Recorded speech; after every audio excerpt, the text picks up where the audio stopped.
생산과 소비를 시작하겠습니다. 저번 시간에 주식 발행을 통한 자금 조달에 대해서 살펴보았죠. 그래요. 이 사업체 재산 상태표는 주식을 발행했을 때 이제 변동되는 그 재산 상태표이죠. 두 배로 규모를 확장했다고 했죠. 그 전에 사업체 12명이 참여했다고 했죠. 그럼 두 배로 확장했으니까 24명이 참여하게 되는 거죠. 차입금도 있고 주식 발행도 하고 그래요. 여기서 이제까지 쭉 설명을 했는데 근로자라는 신분이 생기는 원리를 발견해야 되는 거예요. 근로자 수를 증가시키려면 어떻게 해야 되는가, 이런 것도 생각해 볼 수가 있는 거죠. 근로자가 어떻게 생기나요? 가족 단위 사업체가 확장될 때, 가족 단위를 넘었을 때 근로자 신분이 생기는 거예요. 사업자 소유가 사업체를 확장하기 위해서는 무엇이 필요하나요? 재산이 필요하죠. 재산만 있으면 투자가 되냐는 거예요. 앞에서 투자가 되는 조건을 설명했죠. 투자 가능한 소득률을 넘어서는 소득을 얻을 수 있어야지 비로소 사업체에 투자가 되는 기본적인 조건이 완성이 된다.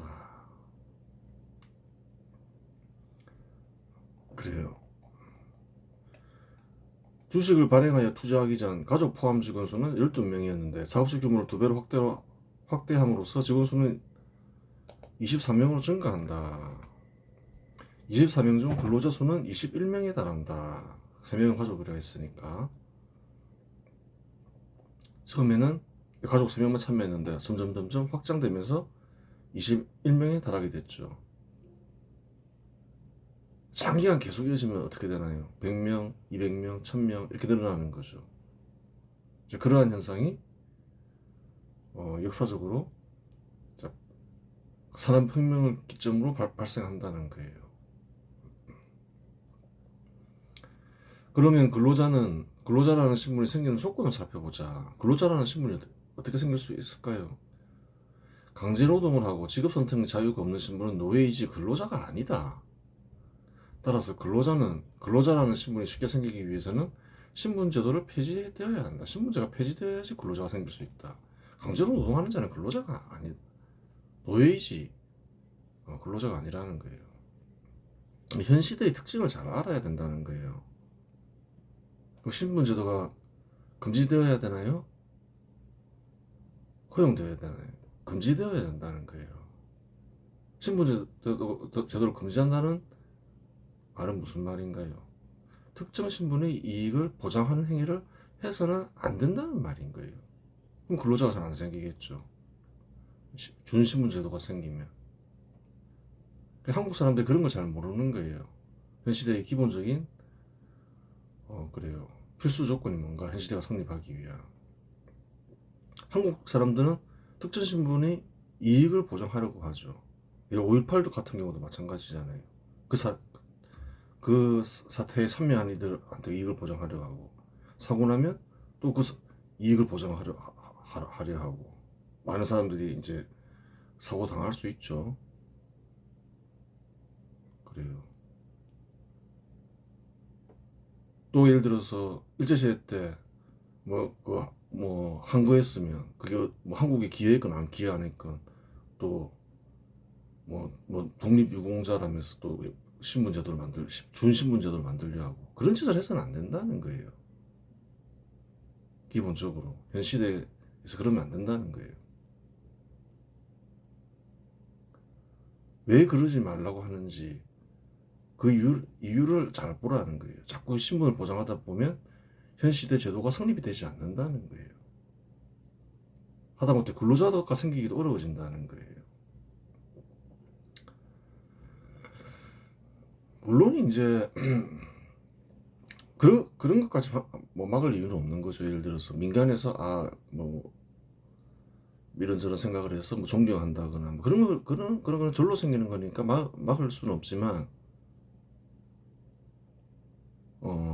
정부는 그러한 행위를 해서는 안 된다는 거예요. 현 시대 제도와 안 맞다는 거예요.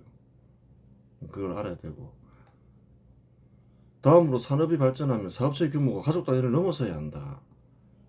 그렇죠. 가족 단위로 사업체가 운영이 되면 근로자 신분이 생길 수가 없잖아요. 두 번째 조건이 성립되기 위해서는 사업체 가정에 순소득이 쌓이면 재산이 증가해야 하고 재산이 투입될 조건이 성립되어야 한다. 투입될 조건은 뭐냐? 다 얘기했죠.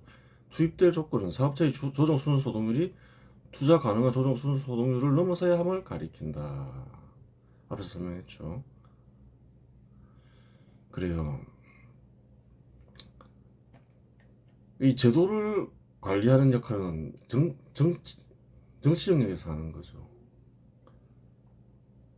그러면 어떤 사람이 정치 영역에 많이 진출하는 것이 좋겠는가 생각을 해보자는 거예요. 한국에는 법조계 인사들이 많이 진출하고 있잖아요.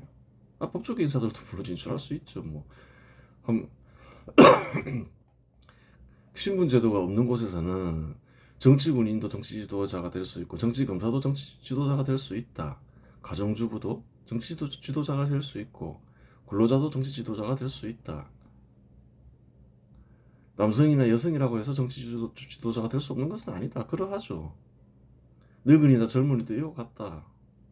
다 마찬가지라는 거예요. 신분제도 없는 곳에서는 어떠한 신분을 가진 사람도 정치 영역에 참여할 수 있죠. 당연히. 그런 곳에서는 정치 영역의 사유화는 금지되어 있잖아요. 그런데 너는 안 돼. 정치 검사는 안 돼. 정치군인은 안 돼. 그런 사람도 많죠. 한국에 특히 그런 게 있었죠. 군사정부 때는 군인은 정치하면 안 돼. 군인들이 나를 제일 잘 다스렸는데 그런 게 이제 시대와 맞지 않는 현 시대와 맞지 않는 생각들인 거예요. 이번에 검사 출신이 대통령 윤석열 대통령이죠. 검사 출신이 되니까 정치 검사는 안 돼. 또 그런 주장을 하는 이들도 있었죠. 아니 근데 신분 제도가 없는 곳에 정치 검사는 하면 안 되고 정치 군인은 하면 안 된다는 그게 어디 있어요? 그런 건 없다는 거예요.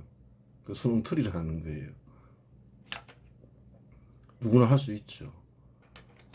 어떤 신분의 사람도 잘해야 되는 거죠. 그러니까 그런데 그 현 시대에서 어떤 사람이 그래도 좀 많이 진출하면 좋겠느냐. 국가가 부유해지고 강해지고 국민들이 풍요로워질까? 어떤 사람이 돼야 될까요? 재산과 사업체의 중요성과 형성 방식을 잘 아는 사람이 되는 게 그래도 좋다는 거예요. 어떤 신분의 사람도 참여할 수 있지만 하지만 가급적 많은 인물이 사업체 사장 중 정치 의식이 있는 이가 맞는 것이 좋다. 근데 사업체 사장 중에서도 훌륭한 사람이 있을 거 아니에요. 물론 우리 회사를 키우기 위해서 정계에 진출하겠어. 회사에 도움되는 일을 하겠어. 다 그런 사람만 있는 게 아니죠. 정치 의식이 있는 사람, 이제 나는 사업은 접고 한번 국가를 위해서 일해보겠어. 한번 사업체 육성과 자산 형성을 위한 정책을 만들어 보아야 되겠어. 그런 사람이 정계에 많이 진출하면 나라와 국민들에게 좋다는 거예요. 그리고 사업체 육성이 돼야지 직업도 잘 생기고 소득도 올라가고 여러 가지 좋은 일들이 많이 생긴다는 거예요. 앞에서 금상첨화에 대해서 얘기했잖아요. 즉 사업체 육성의 중요성과 방식을 잘 아는 이가 정치 지도자로 많이 진출하여 정치를 해야 사업체 육성과 자산 형성을 위한 법이 제정되고 정책이 집행된다. 그래야 국가는 번영하고 국민에게는 가난과 절망에 빠지지 않는다. 그렇잖아요. 그 자본을 착취 수단으로 규정한 이들이 정치를 하게 되면 어떻게 되나요? 사회주의 한답시고 베네수엘라 같은 게 아니면 포퓰리즘 정책을 실시한다고 나라를 완전 망가뜨려 놓잖아요. 남미 많은 국가들이 그랬잖아요. 그런 걸 생각하면 또 현 시대의 주역이죠. 사업체를 크게 성공시킨 사장들이, 이제 그런 사람들이 정치 의식을 가지면 시키는 게 좋다는 거예요. 어떤 직업에서나 정치를 하기에 알맞은 부분이 있고 부정적인 측면이 있다는 거예요. 긍정적인 측면도 있고 부정적인 측면도 있고, 군인도 그러하고 검사도 그러하고 사업자 사장도 그러하고 근로자도 그러하고, 그러하기 때문에 직업을 가지고 뭐 이런 직업은 정치하면 되니 안 되니 그건 맞지 않아요. 현 시대 제도와도 맞지 않고 누구나 할 수 있는 것이지. 그렇게 되는 거예요. 다음으로 주식 발행 투자에 대해 살펴보자. 개인이 감당할 수 없을 정도의 대규모 투자가 아닌 이상 주식을 통한 자금 조달은 필수적인 투자 방식이 아니다. 타인의 자금을 조달하는 방법에는 주식 발행 외에도 대출을 통한 조달이 있다. 그렇죠. 경쟁을 하는 거죠. 대출을 통한 조달보다 주식을 통한 조달이 사업체 소유주에게 더 큰 이익이 있을 때 비로소 주식 발행을 통한 조달이 발행한다. 실제로 주식을 발행했다가도 주식을 발행을 취소하는 경우도 있다. 그러니까 한국에서는 소액주주를 위한 법 제도, 뭐 정책 실시가 선처럼 여기지만 꼭 그렇지도 않다는 거예요. 너무 그런 것을 강조하다 보면 어느 선에 도달하면 주식을 통해서 타인 자금을 조달하려 하지 않겠죠. 왜? 뭐 다른 방법이 있으니까. 대출을 통한 조달도 가능하고, 실제로 기업 대출도 많이 발생하죠. 그런 부분이 있는 거예요.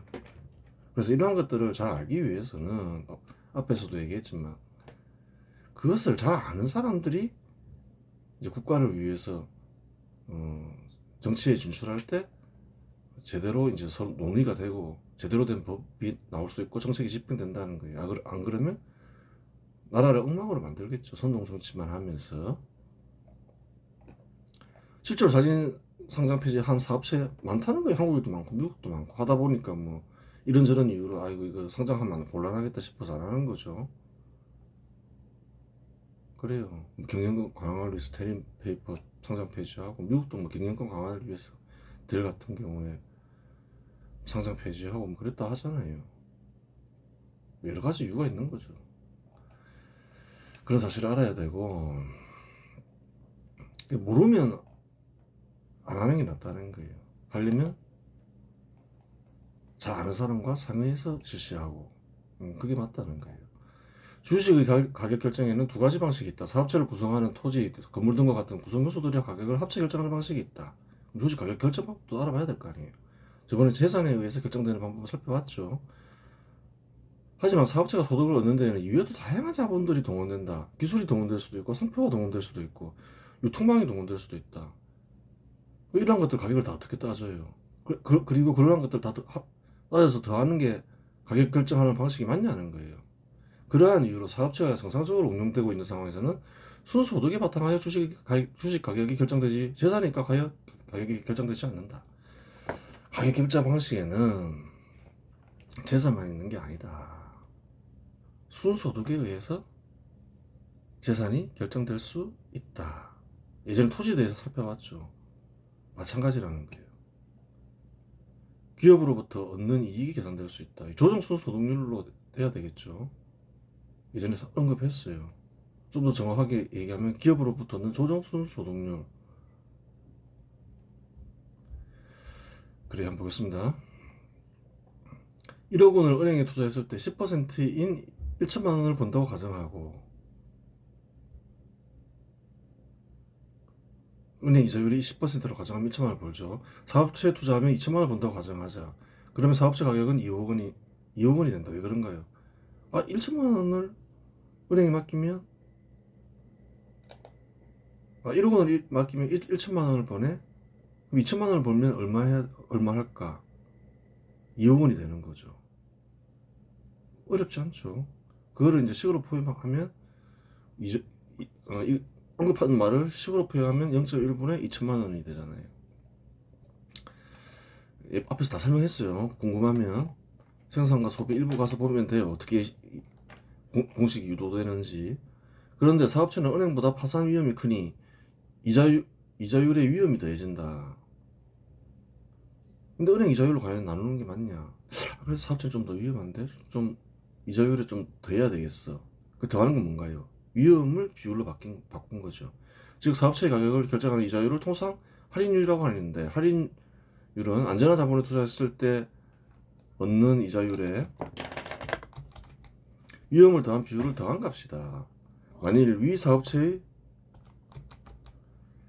위험 비율이 5%이면 사업체 가격은 약 1억 3,300만 원이 된다. 0.1 플러스 0.05가 되는 거죠.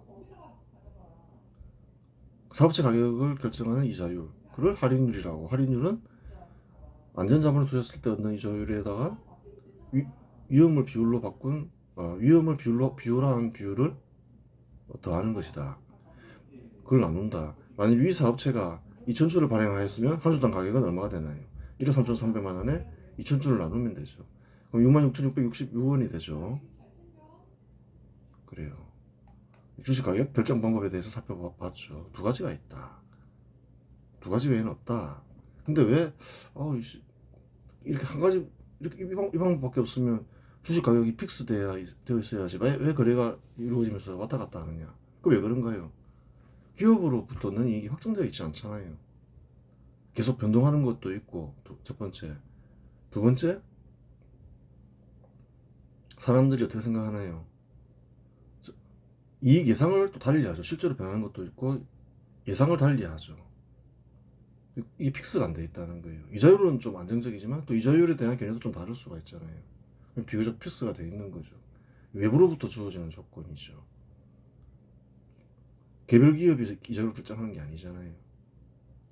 그러한 부분 때문에 서로 다르게 계산하기 때문에 어떤 이는 팔고 어떤 이는 사고 그렇게 되는 거예요. 부동산 가격도 마찬가지겠죠. 그래요. 이번 시간에서 마치겠습니다.